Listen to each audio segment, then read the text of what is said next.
Stick around to see how I've harmonized Charlie Parker's Anthropology in 5-part harmony.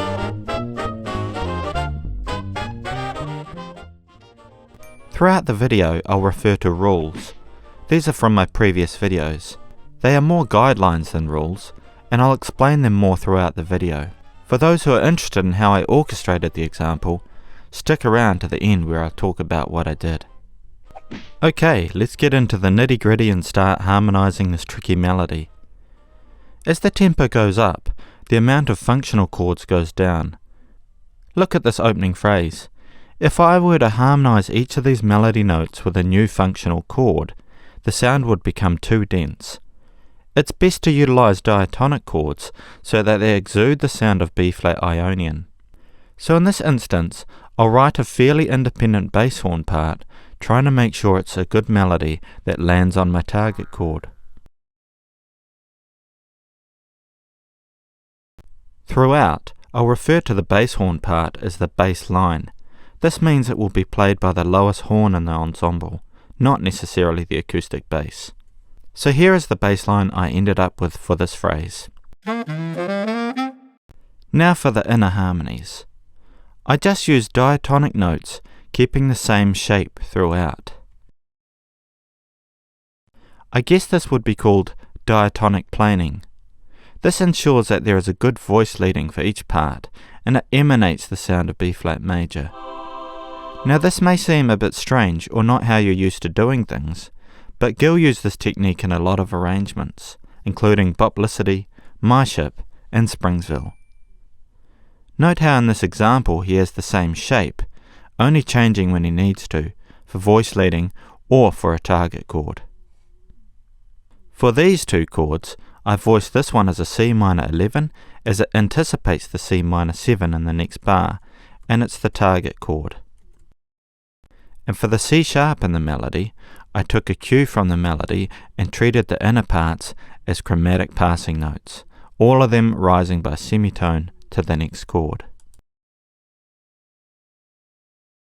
And this is what it sounds like. The bass horn part provides a lot of movement and interest.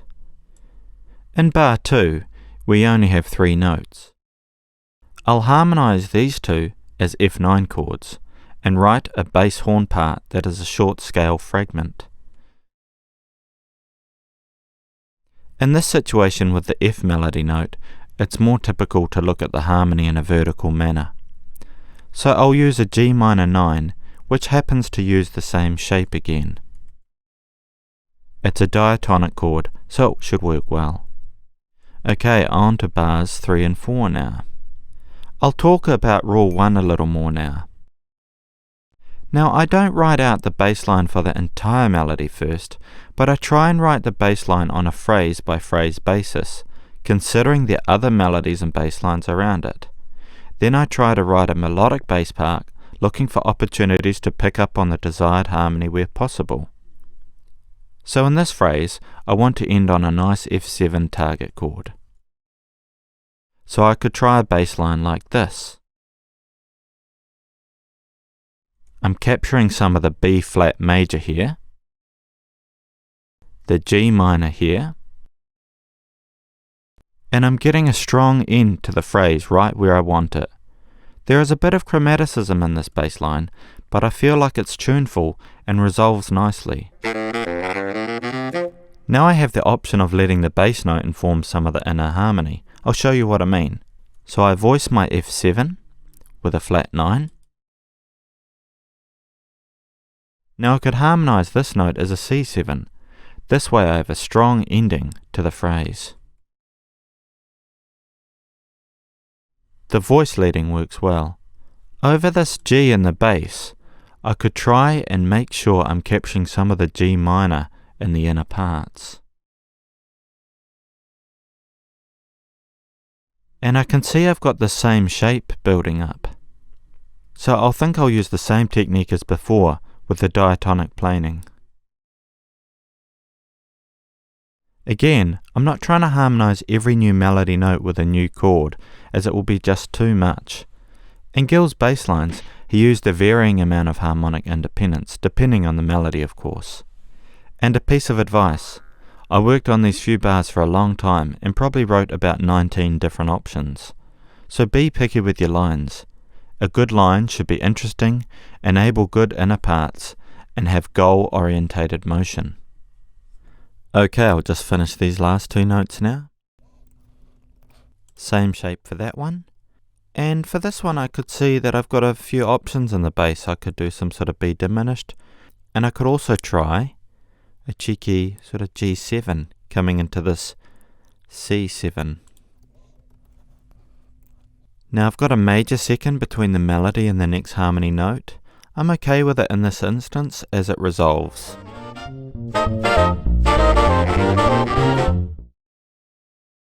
Okay, let's have a look at the next phrase.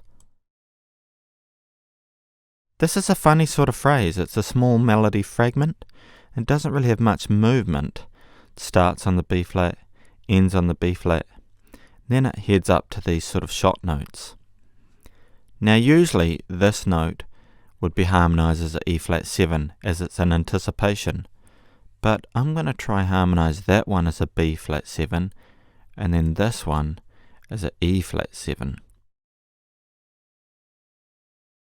Or it's tritone sub A7. And that's giving me a nice melody in the bass horn. Now what to do with this phrase? I'm going to try a scale fragment. I'm thinking about the whole bar as a B flat 7, and this will be a B flat 7 with the 3rd on the bottom, and this time with the 7th on the bottom. So here's a B flat 13,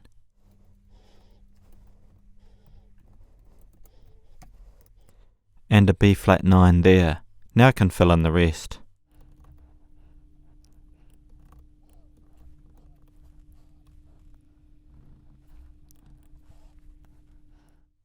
And that's not too bad. I've got diatonic chords with a melodic bass line.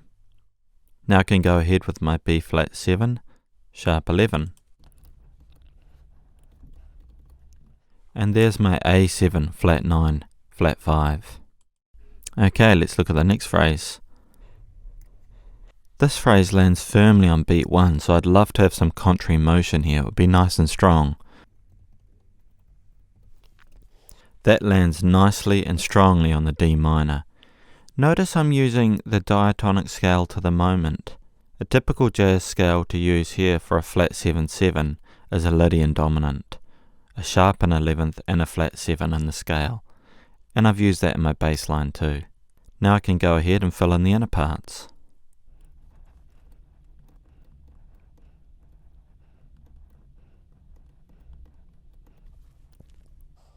And that should work well.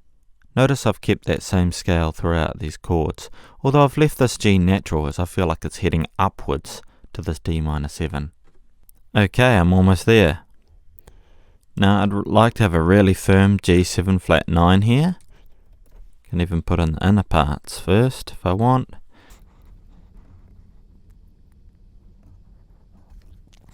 This note would usually be harmonized with a G7 as well, but I feel like a twist. I'm going to try a D flat minor 9.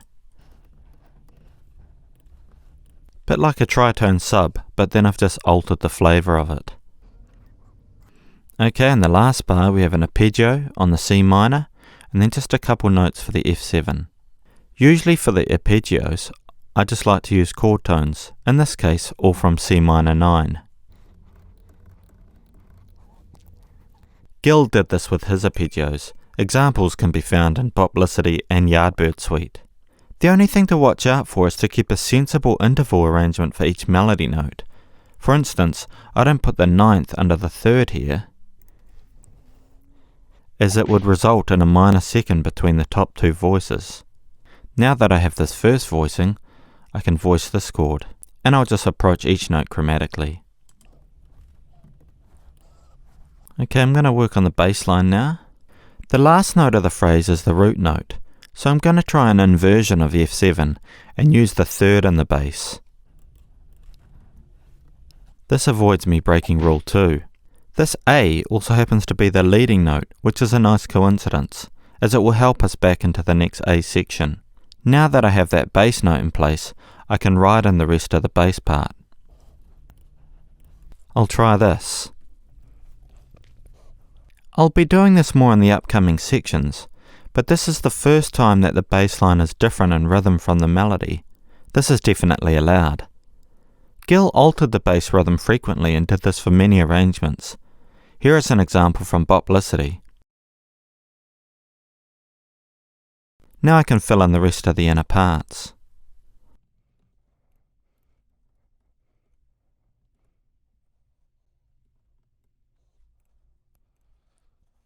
Here is what the whole A section sounds like. Stick around after the playthrough if you'd like to see what I did for the orchestration.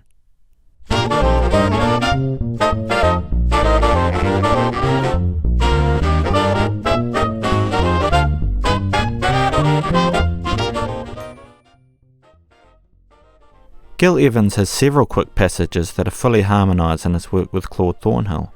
These include Donna Lee, Arab Dance and Anthropology. He sometimes used clarinets in the lead, so I thought it would be fun to do the same with this example. The clarinet is in the lead, and 2 alto saxes and 1 tenor sax are on the inner parts. A baritone sax is on the bass line. But later in his career, Gil would often use a bass clarinet on this sort of part. Then I added a tenor sax on the melody down an octave to make sure that the melody was clearly audible. In his work with Thornhill, the melody was often doubled down an octave by a tenor sax or baritone sax. Then for a nice sleek mixed sound, I added a cup muted trumpet on the lead as well. Thank you so much to the players, Matuz, Gabriel and Frederick for multi-tracking this for me. Please check out their channels, they are in the description. Thanks for making it to the end, and feel free to leave some questions or comments. And recently I got my first supporter, thank you so much. If you'd like to support me, the link is in the description.